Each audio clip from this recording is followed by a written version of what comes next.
창세기는 50장으로 되어 있고 그것을 크게 1부와 2부로 여러 가지로 나눌 수 있겠지만 1부, 2부 나눠서 1부는 4가지 사건, 또 2부는 4가지 인물로 볼 수 있겠다라고 지난 시간까지 저희가 살폈습니다. 특별히 창세기에서 다루는 건 여러 가지가 있지만 시작, 기원을 다루고 있는 책이다. 그러니까 모든 것의 기원이 사실 창세기 안에 녹아져 있다. 그래서 창세기를 우리가 잘 보면 우리의 인생살이, 특별히 하나님 나라에 대한 해법을 찾을 수 있는 책이기도 합니다. 크게 4가지 사건 중에 저희가 창조 사건을 봤죠. 그리고 타락, 그리고 이제 홍수, 오늘 이제 바벨탑 사건이 있습니다. 특별히 이 사건 가운데에 인간의 탐욕으로 인하여 우리가 벌을 받은 듯 했지만 항상 하나님은 벌만 내리지 아니하셨고 뒤이어서 은혜를 베푸신 하나님, 공의와 사랑이 하나 되어 우리 가운데 오시는 그 하나님의 이야기들을 접할 수 있다. 우리 삶 가운데 혹 시험과 환난이 닥쳐도 그것으로 우리가 좌절할 것이 아니라 항상 하나님의 자녀들이, 하나님의 그 형상들이 온전해지고 또 이 땅 가운데서 복받기를 원하시는 하나님이 우리에게 선물로 또 은혜 주시기를 원한다는 것을 여러분 의심치 마시고 함께 기억하시면 좋을 것 같습니다. 오늘 바벨탑 붕괴 사건이 이제 10장과 11장에 나오는데요. 이제 10장에서는 노아의 후손이 나오죠. 그 노아의 후손, 이 땅이 물로 심판을 받은 뒤에 그 방주가 다시 땅에 다다랐습니다. 그리고 노아의 아들들이 다시 이 땅 가운데 번성하게 되었고, 그로 인하여서 이 땅에는 다양한 민족들이 또 생겨나게 됩니다. 그것이 이제 10장에서 나오는 것이죠. 근데 문제는 11장이 돼서 그렇게 많은 사람들이 이 땅에 차고 있는데, 문제는 그들의 마음 가운데 또다시 악한 의도가 자리하게 됩니다. 그것은 11장 4절, 제가 유인물에도 놔뒀지만 그 백성들이 하나같이 뭐라고 말하냐면 우리 이름을 내고 온 지면에 흩어짐을 면하자. 그러니까 이것이 슬로건이 되는 것이죠. 이것을 외치면서 그 사람들이 자기들의 지혜를 동원합니다. 그래서 탑을 쌓기 시작합니다. 저 하늘 높이까지 탑을 쌓아보자고. 고대만 그런 게 아니라 사실 현대에 들어서도 많은 나라에서 고층 빌딩을 쌓으려고 서로 경쟁하지요. 그 고층 빌딩을 쌓는다는 것은 자본 또 기술이 월등하다라는 자기들의 힘, 국력을 자랑하는 하나의 방편이기도 한데요. 왜 사람들은 자기 이름을 드러내려고 할까요? 그러니까 에덴 동산에서 인간이 범죄했던 그 유혹, 그 올무에 여전히 인간은 자유하지 못합니다. 사단은 바로 이 부분을 끝까지, 분명한 것은 예수 그리스도께서 재림하실 때까지 이 약점을 물고 늘어질 것입니다. 예수 믿는 저희들에게도 항상 유혹이 되고 넘어짐이 되는 건 무엇이냐면, 나도 모르는 사이에 하나님의 은혜로 시작했다가 성령으로 시작했다가 육체로 마치는 일들이 있다는 것이죠. 갈라디아에서는 그걸 굉장히 경고하고 안타까워하고 있지 않습니까? 바울은 갈라디아 사람들에게 어리석도다 갈라디아 사람들아, 답답하다, 너희들이 왜 그러는지 모르겠다. 왜 좋게 출발해서 성령으로 시작해서 은혜로 시작해서 믿음으로 시작해서 육체로 마치려고 하느냐, 불신앙으로 마치려고 하느냐. 우리가 예수 그리스도를 믿고 하나님의 몸된 교회에 와서 신앙생활하는 것, 그리고 내가 낮아지고 희생하고 섬기는 것까지는 좋은데 시간이 가면 갈수록 알게 모르게 왜 육체로 마치려고 하는지, 육체의 정욕, 안목의 자랑, 이생의 자랑으로 마치려고 하는지, 특별히 나의 이름, 우리의 이름을 드높이려고 하는, 그러니까 내가 드러나지 않으면 서운하고 또 나를 알아주지 않으면 섭섭한 것들, 이것이 교회뿐만 아니라 어디를 가도 팽배한 것이죠.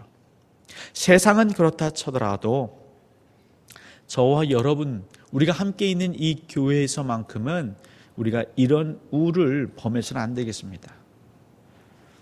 이 땅에서 교회에서 사람들이 알아주는 것도 의미가 있겠지만 하나님이 알아주시는 것이 더 큰 의미가 있는 것이죠. 사람이 알아주는 것 잠시 잠깐입니다. 오늘 나를 높였다고 해서 내일도 여전히 나를 존경할 거라 기대하거나 생각하지 마십시오. 사람의 그 유명세는 한계가 있는 것이고 금세 시들해집니다. 그러니까 어리석은 우리는 금세 시들해질 수밖에 없는 영구하지 않은 것에 우리의 모든 귀한 것을 바치는 그런 안타까움을 반복한다는 것이죠. 결국 이 바벨탑 사건으로 인해서 그들은 결국 다시 흩어지게 됩니다. 하나님은 분명하게 말씀하십니다. 나는 질투하는 하나님이다. 하나님의 이름을 높이는, 하나님의 영광을 구하는 자들 가운데는 마음껏 복을 내리시지만 하나님의 이름을 빙자하여서 사람의 이름을 드러내려고 하는 그 자리에는 하나님이 흩으십니다. 그러니까 우리가 선택하는 것입니다. 저와 여러분이 선택하는 것입니다. 하나님이 굉장히 중요한 또 큰 결정권을 우리에게 맡기신 것이죠. 얼마나 저희들을 신뢰하시는지 너희들이 결정해라 하는 것이죠. 여러분의 가정, 여러분의 일터, 여러분의 삶, 복 가운데 있을 것인지 화 가운데 있을 것인지는 사실은 우리의 선택이 상당히 많이 반영이 되는 것이죠. 눈앞에 유혹을 뿌리치고 하나님의 이름, 하나님의 영광을 위해서 지금 손해보고 지금 억울한 것, 하지만 궁극에는 그러한 자가 높여질 것입니다. 하지만 지금의 잠시 잠깐의 그 이익에 눈이 멀어서 하나님의 이름이 아닌 이 땅의 것을 붙잡는 순간 반드시 언젠가는 흩어지게 된다는 이 진리를 여러분 기억하십시오. 여러분, 흩어짐을 면하는 교회가 되고 싶다면 우리가 모이는 곳 그 자리가 어디든지 우리는 항상 여호와의 이름, 예수 그리스도의 이름만을 새겨야 합니다. 여러분들이 선교회로 모일 때에, 사역부서로 모일 때에, 아는 지인들이 3, 4, 5 모일 때에, 어떤 친교 모임을 모일 때에 항상 그 자리에는 여호와 하나님의 이름을 높이는 자리가 되도록 힘쓰십시오. 예수 그리스도가 아닌, 하나님이 아닌, 성령님이 아닌 내가 그곳에서 주인공이 되고 내가 그곳에서 주인이 되고 내가 그곳에 영향력을 끼치려는 그 순간부터 결국 우리는 또다시 바벨탑을 쌓는 것 같은 어리석음을 반복하는 게 될 것입니다. 사실 몇몇 사람들일지 많은 사람들일지 모르겠지만 우리 이름을 내고 온 지면에 흩어짐을 면하자라고 했을 때에 거기에 그래도 하나님을 알고 노아 할아버지로부터 하나님에 대한 얘기를 들었던 자들이 소수일지라도 용기를 내어서 그것은 어리석은 짓입니다 라고 진리를 선포했었더라면 어땠을까요? 이전에 제가 제 숭실대학교에서 일할 때에 채플 얘기를 잠시 드렸을 것입니다. 거기는 기독교 학교고요. 그래서 학생들은 졸업하기 위해서는 이 채플을 6학기 이수해야 합니다. 근데 그 채플실에 한 번에 600명에서 800명 이상 되는 학생들이 앉아서 채플을 드리는데 예수 그리스도를 믿는 아이들의 비율은 채 10%가 되지 않습니다. 그러니까 100명이면 한 5, 6, 7명 정도. 그러니까 600명이면요. 한 3, 40명 정도가 구석구석에 이제 앉아 있는 것이죠. 물론 그 익명성을 쫓는 세대라고는 하지만 그 안에서 진실되이 중심으로 채플에서 하나님을 예배하는 그리스도인은 또 그 3, 40명 중에 한두 명 보기가 어렵습니다. 그 대부분의 사람들이 채플에 대한 반감을 가지고 있고 다 핸드폰을 보고 신문을 보고 교과서를 보고 아니면 잠을 자고, 그러니까 그 옆에 있는 친구들에게 내 정체가 드러나기 싫은지 그냥 자기들도 침묵하고 고개 숙이는 아이들이 대부분이라는 것이죠. 우리 그리스도인이 언제서부터 상황에 따라서 우리의 의견을 개진하거나 또 숨기거나 했습니까? 예수 그리스도는 우리에게 본을 보이셨습니다. 여론을 따라 행한 적이 없으십니다. 그분은 철저히 하나님의 뜻을 따라 사셨습니다. 예수 그리스도를 모든 사람들이 죄인이라고 이단아라고 몰아갈 때도 예수님은 침묵하지 않으셨습니다. 바벨탑, 그들이 그런 구호를 외칠 때에 깨어있는 그리스도인들이 그건 어리석은 것입니다. 하나님의 뜻에 합당하지 않습니다. 우리 이름을 내는 게 중요한 것이 아니라 하나님의 이름을 내는 것이 더 중요한 것입니다라고 분명하게 선언했었더라면 얼마나 좋았을까요? 역사에서 만약이라는 것은 가능하지 않지만 사실 오늘을 살아가는 우리에게는 가능성으로 열려 있는 것이죠. 우리는 그렇게 선택하고 결정할 수 있습니다. 여러분들이 속해 있는 모임에서, 공동체에서 하나님이 아닌 사람을 높이려고 할 때에 어색하고 민망하고 때로는 불이익이 예상될 수 있는 그 자리에서도 그건 옳지 않습니다. 말씀에 어긋납니다. 진리와 부합하지 않습니다. 우리의 이름을, 우리의 명예를 쌓아 올리려고 하지 말고 하나님께 우리 다 내려놓는 삶을 사시지요라고 용기 있게 나의 신앙 고백할 수 있는 그리스도인을 요청하고 있는 것이죠. 아무튼 이렇게 중요한 사건, 4번의 사건이 이제 마무리되면서 12장부터 50장까지는 4명의 믿음의 조상들이 나오죠. 다 중요하겠지만 특별히 아브라함, 이삭, 야곱, 요셉입니다. 이 아브라함, 이삭, 야곱, 요셉을 다룬 성경의 분량을 보면 그 중요도를 우리가 얼핏 알 수 있습니다. 제가 적어놨지만요, 아브라함에 대해서는 12장부터 23장까지 12장에 걸쳐서 언급하고 있고요.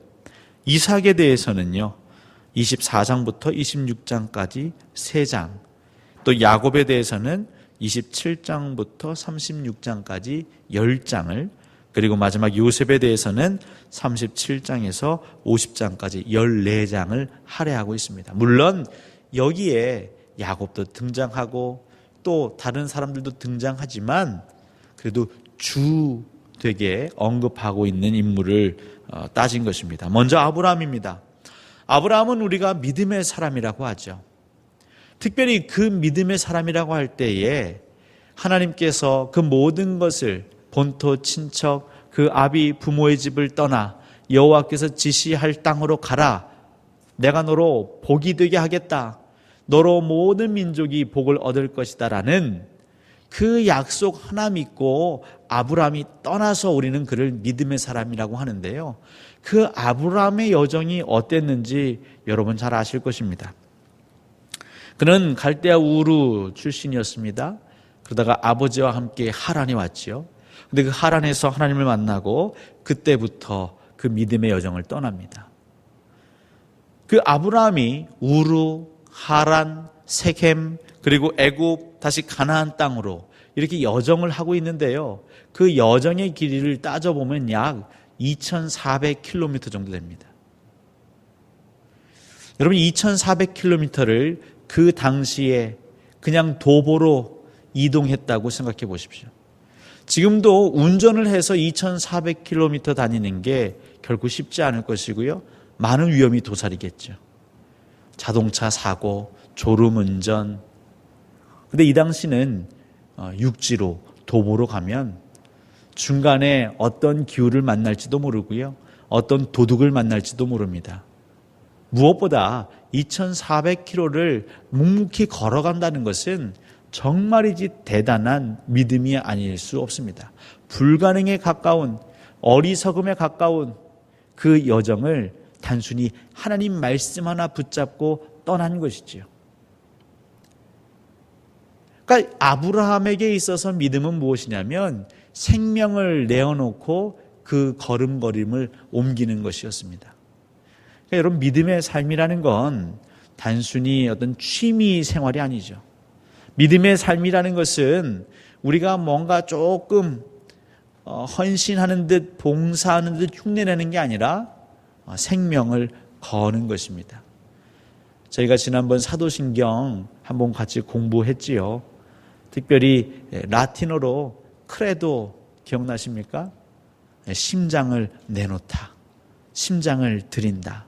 그러니까 나는 믿습니다라고 할 때 그 크레도는 내 심장, 내 마음, 무엇보다 내 목숨을 내어놓습니다, 이 말이라고 했습니다. 나는 하나님을 위해서, 예수 그리스도를 위해서, 성령님을 위해 내 심장을 내놓겠습니다. 아브라함 역시 하나님 말씀하셨기에 제 인생, 제 삶을 내놓겠습니다.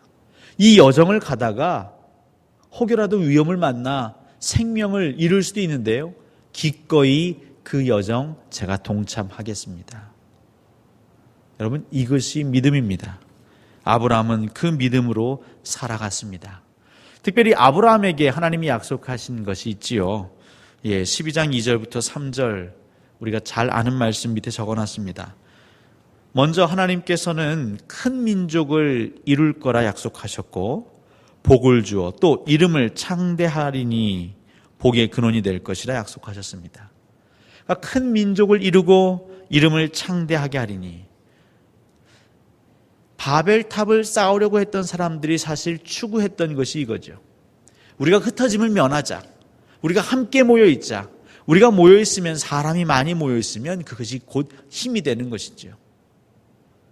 사람들이 우리의 이름을 드러내려고 하지 않아도 우리가 하나님 말씀 따르면 하나님께서 우리가 바라는 것을 이루어 주시는 것입니다.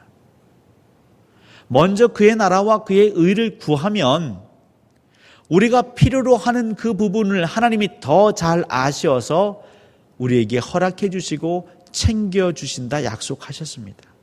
그러니까 우리가 이것을 믿는다는 것은 물론 근심되고 염려되겠지만 그래도 생명을 걸고 하나님을 위해 올인해보는 그러한 모험, 그러한 도전이 있어야겠죠.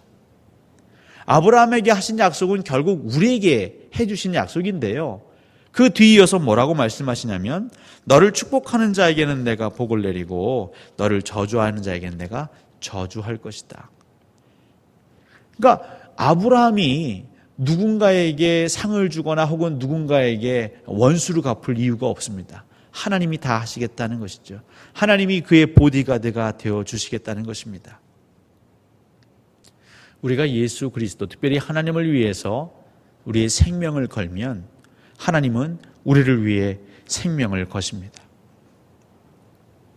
여러분들이 여러분의 삶을 하나님께 드리시면 하나님은 그 삶을 책임지신다 약속하셨고, 이것을 믿는 것이 그리스도인이고 이것을 믿고 살아가는 것이 바로 세례 교인입니다. 막연하지요. 만약에 하나님께서 지키지 아니하시면, 이 언약, 특별히 내가 기대하는 것을 채워주지 아니하시면 어떡할까라는 의심이 있습니다. 근데 그 의심을 매번 내려놓고, 여러분, 아브라함이 그 2400km를 걷는데요, 걸어도 오아시스가 안 나올 수 있지 않겠습니까? 걸어도 민가가 안 나올 수 있습니다. 그래도 그는 걸었던 것이죠. 죽으면 죽겠습니다. 이미 내 삶은 하나님께 드렸으니 하나님이 책임지십시오. 저는 그저 하나님 말씀 따라 걷겠습니다. 이 대보가 있어야 하는 것이죠. 그것이 믿는 사람의 담대함입니다. 2017년을 살아가는 우리 성도님들의 가정에 누군가에게 말하지 못할 나만의 어려움이 있습니다. 고민이 있습니다. 해법이 없습니다. 이것을 어떻게 해야 하나? 여러분들이 정말 동분서주 움직여서 해결해 보려고 했지만 해결되지 않은 문제들이 있으실 겁니다. 오늘 밤 하나님과 한번 씨름해 보십시오. 하나님 이거 해주시면 제가 믿을게요가 아니고, 하나님 이제 그저 저는 하나님만 믿겠습니다. 그 뒷일은 하나님이 책임져 주십시오. 그렇게 믿음으로 살아가는 자가 하나 둘 늘어날 때에 하나님의 나라는, 하나님의 통치는 이 땅 가운데에서 확장되는 것이죠. 그리고 그 믿음의 사람을 통하여 하나님은 그 영광을 드러내십니다. 예수를 믿는다고 하는 기독교인들이 100명, 1000명, 10,000명 모여서 어떤 역사가 일어나는 것이 아닙니다. 정말 목숨을 건 믿음의 사람 한 사람이 온전히 설 때에 하나님의 역사가 이 땅 가운데 일어나는 것이죠. 우리 광주동산교회의 성도들, 그들이 소돔과 고모라 상의 의인 10명과 같은 믿음이 있기를 하나님은 바라고 계십니다. 여러분, 그 의인 한 사람이 되시고 그 의인 10명이 우리 광주동산교회 되기를 간절히 축원합니다. 아브라함의 믿음은, 그 언약은 아브라함에서 이삭 또 야곱에게 이어지지요. 특별히 그 12장의 언약은요, 오늘 그 5페이지 하단에 보시면 13장 14절부터 18절, 17장 6절에서 8절, 22장 15절에서 18절 유사하게 반복됩니다. 아브라함에게 주시는 계속되는 말씀이죠. 근데 이것이 26장 1절부터 5절까지는 또 이삭에게 반복되고 있습니다. 그리고 28장 13절부터 15절은 다시 하나님이 야곱에게 그 아브라함에게 주셨던 약속, 그 언약을 되풀이하고 계십니다. 그리고 오늘 이 창세기 12장 말씀을 저와 여러분에게 주신 것이죠. 그러니까 여러분이 제가 나의 삶을 지키려고, 내 삶을 어떻게 좀 잘 가꿔보려고 수고하는 것보다 훨씬 더 현명한 것은 그냥 내 삶을 하나님께 맡기고 하나님이 가꿔주시기를 기대하고 소망하는 것입니다. 하나님이 정말 전지전능하신 창조주이심을 여러분이 믿으신다면 내 인생을 하나님이 꾸미실 수 있도록 내어드리십시오. 여러분, 저희가 이제 리모델링 공사를 계획해서 진행하겠지만, 만약에 그 공사를 그냥 제가 어쨌든 담임 목사니까 제 머리에서 제 생각에서 나오는 것으로 막 꾸민다고 그러면 어느 수준만큼만 꾸며질까요? 그냥 제 수준만큼 꾸며질 거예요. 그러니까 제일 좋은 건 그 분야에 있어서 전문가에게 의탁하면 그것이 제일 현명한 게 되겠죠. 이 세상의 인생, 특별히 생명에 대해서 누가 가장 전문가이십니까?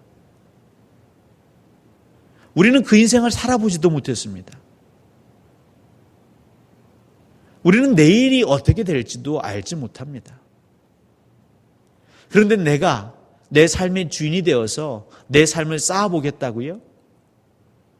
물론 어느 정도의 사회 통념상의 노후 준비 다 좋습니다. 분명한 건 내 인생, 그 인생의 열매, 내 인생의 그 과수원, 내 인생의 정원, 누가 제일 잘 꾸미실 수 있을까요? 하나님이십니다. 창세기는 계속해서 하나님이 요청하시는 것이죠.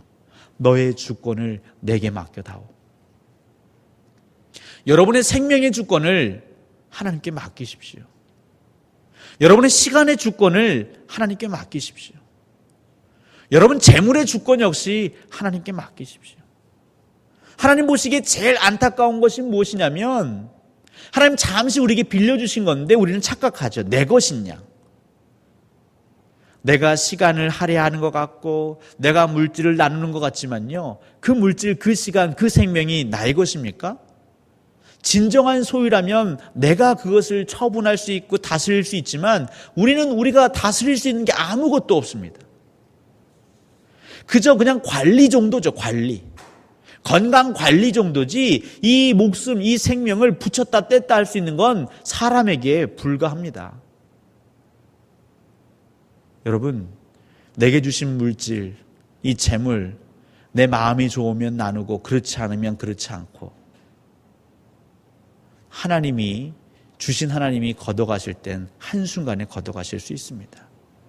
시간도 목숨도 마찬가지입니다. 하나님이 바라시는 건 그 주권을, 결정권을 내게 다오. 선한, 좋은 하나님이 그걸 가지고 내 마음대로 쓰겠느냐?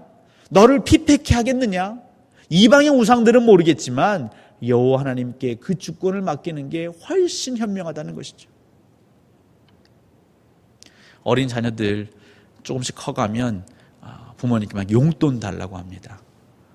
그러다가 자라면 이제 돈을 벌죠. 그래서 월급을 타면 그 월급 쓰는 재미가 솔솔합니다. 그래도 지혜 있는 자녀는 철없이 돈을 헤프게 쓸 수 있을까 봐 그 저금 통장, 월급 통장을 누구에게 맡기냐면 어머니에게 맡기죠. 어머니에게 맡기는 지혜로운 자녀는 수년 뒤에 목돈을 만질 수 있지만, 그렇지 못한 이들은 그때그때 기분대로 쓰다가 나중에는 아무것도 가진 게 없는 경우들을 보게 됩니다. 하나님 우리에게 한 번의 삶을 주셨습니다. 지금 우리가 살고 있는 것이 처음이자 마지막 삶입니다. 정말 지혜로운 자라면 이것을 가장 잘 관리하실 수 있는 분에게 맡기는 것이죠. 여러분의 돈 어디다 맡기십니까? 안전하고 그래도 경력이 있고 또 뭔가 성과가 있는 그런 금융이나 그런 재테크 수단 찾아서 맡기시잖아요. 우리의 인생을 어디다 맡기시겠습니까? 내가 책임질 수 없다면 어딘가 맡겨야 할 텐데 어디다 맡기시겠습니까? 창세기에 나오는 믿음의 사람들은 하나님께 맡겼습니다. 이삭, 물론 어렸을 때이지만 그래도 그는 아버지를 따라 그 여호와께 제사 지내러 갑니다. 근데 재물이 없습니다. 근데 어떻게 하죠? 아브라함도 그 아들을 드렸지만 이삭 스스로도 저항하지 않고 그 제단 위에 올라간 것이죠. 자기 인생의 주권을 하나님께 맡기신 것입니다. 하나님은 그 이삭이 죽도록 내버려 두지 않으십니다. 왜요? 선하신 하나님이시니까요. 그만두거라. 그 칼을 내리치지 말아라. 이제야 비로소 아브라함 네가 나를 경외하는 줄 알았노라. 하지만 아브라함의 믿음이 큰 것만큼 사실 이삭의 믿음도 큰 것이죠. 야곱, 그의 인생 이렇게 저렇게 여러 개로 평가해 볼 수 있지만 그래도 분명한 것은 그는 어떻게 이스라엘로 계명이 됩니까? 여호와와 함께 겨루어 이겼다고 하죠.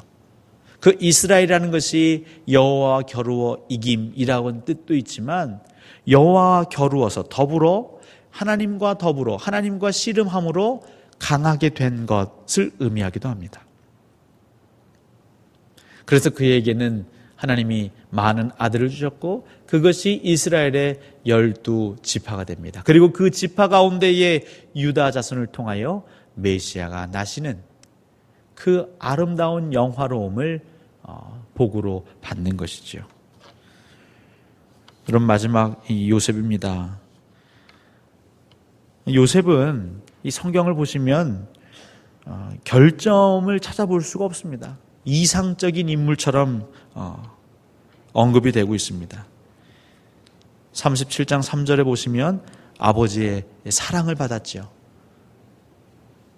아버지가 사랑하는 엄마 라헬로부터 난 요셉, 그는 채색 옷을 입었습니다. 형들의 시기 질투로 그는 은 20에 애굽에 팔려갑니다. 그리고 그곳에서 굴욕과 또 명예를 동시에 경험합니다. 나중에 총리가 된 이후에 하나님께서 보이신 환상대로 그 인근 지형에 가뭄이 들었고 그것을 계기로 그 야곱과 그의 가족 70인이 애굽에 들여오지요. 이 모습을 통해선 우리가 뭘 또 알 수 있냐면 이제 요셉을 통해서 신약 시대의 메시아를 우리는 얼핏 발견할 수 있습니다. 6페이지 그 박스 제가 만들어 놨는데요. 예수님과 요셉의 삶을 보면 공통되는 부분이 있다는 거죠. 먼저는 아버지의 사랑을 받았다라는 공통점이 있습니다. 요셉도 아버지의 사랑을 받았고 예수님도 그가 세례 받으실 때에 이는 내 사랑하는 아들이요 내가 기뻐하는 자로다 하나님 말씀하십니다. 요셉 역시 목자였습니다. 목동이었습니다. 예수님도 요한복음 10장에 나는 양의 목자다라고 말씀하시죠. 유혹을 받습니다. 보디발의 아내의 유혹을 받은 요셉, 예수님은 40일 동안 금식하시고 마귀 사탄의 유혹을 받지요. 애굽으로 내려간 사건도 유사합니다. 요셉은 팔려서 내려갔고요. 예수님은 그 어렸을 때 부모님과 함께 피신을 해서 애굽에 내려가죠. 또한 돈의 값으로 팔리기도 합니다. 요셉은 종으로 은 20에 팔렸고 예수님은 그의 제자에 의해서 은 30에 팔리시기도 하십니다. 분명한 것은 그러한 삶, 그 마지막 고난 같아 보이는 그 삶 끝에 영화로움이 있었다는 것이죠. 요셉은 애굽의 총리가 되었습니다. 예수 그리스도는 십자가의 사망으로 그치신 것이 아니라 3일 만에 부활하셨습니다. 결국 우리 삶의 시작, 우리 삶의 근원, 우리 삶의 기원을 그 하나님께 견고히 곤고히 하고 우리가 살아가며 내 생명을 내 것으로 알지 아니하고 하나님께 맡겨드리고 내 삶의 주권을 맡겨드리고 내 시간과 내 인생과 젊음과 내가 가진 것의 모든 주권, 이 처분권을 그냥 하나님께 맡겨드리고 그 하나님의 순리 섭리대로 따라가는 삶, 그것이 고난이요 역경의 길일지라도 마다하지 아니하고 하나님을 신뢰하고 끝까지 가보는 삶, 가도 끝이 없는 그 광야 같은 2400km의 길을 걸어가는 그 믿음 가운데에 어느 순간 하나님은 영화로움을 맛보게 하시는 것이죠. 2017년 이제 7월입니다. 남은 6개월, 지금까지도 하나님과 동행하셨다면 여러분 한번 점검하시면 좋겠습니다. 지금까지 내 뜻을 위해 살았던가, 내 이름을 높이기 위해 살았던가, 아니면 하나님의 이름을 위해 내가 살고 있는가? 하나님 다시 시작할 기회를 주십니다. 하나님의 영광을 위해 여러분이 가진 것이 무엇인지를 보시고, 하나님 제가 가진 것 이거 전부이지만 하나님께 드립니다. 하나님이 이제 저를 책임지시옵소서. 그 믿음으로 여러분의 남은 반년이 더욱 아름다워지고 빛나는 복된 삶 되기를 우리 주 예수 그리스도의 이름으로 간절히 축원합니다.